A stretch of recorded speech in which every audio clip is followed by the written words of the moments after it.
ও আমারে ডাকে না, কিন্তু আমি যে দয়াবান। ও আমারে একটা সেজদাও দেয় না, কিন্তু আমি যে মেহেরবান। আমি করব কি? আমি কেমনে ওরে শাস্তি দেই? আমি আল্লাহ কেমনে ওর খানা বন্ধ করে দেই? আমি যদি ঘুম বন্ধ করে দেই, ও তো বাঁচবে না। ও আমি যদি তার পেশাবের সার্কুলেশন বন্ধ করে দেই, পেশাবটাও যদি ঠিক মতো বাহির না হয়, ও তো বাঁচবে না। ওর পায়খানা যদি একদিন আটকায়া থাকে, ও তো বাঁচবে না।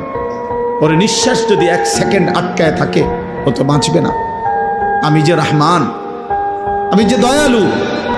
তবে আল্লাহ বলে, বান্দা তবে শেষ তুমি ভেবেছ আমি শুধু দয়াই করে যাব? না রে বান্দা, আমার ব্যালেন্স আছে, আমার একটা ভারসাম্যতা আছে।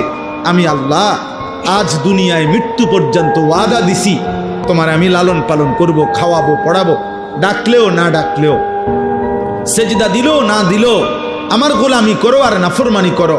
তবে মালিক ইয়াউমিদ্দিন, মনে রাখবা আমি কিন্তু বিচার দিবসের মালিক, আমি বাদশাহ, আমি রাজাধিরাজ, আমি জব্বার, আমি কাহার। আজ দুনিয়ায় আমি যা দিয়েছি, খোদার কসম আল্লাহ বলছে, বান্দা তার সব কিছুর চুল চা, বিন্দু বিন্দু, জাররা জাররা হিসাব আবার আখিরাতে আমি নেব।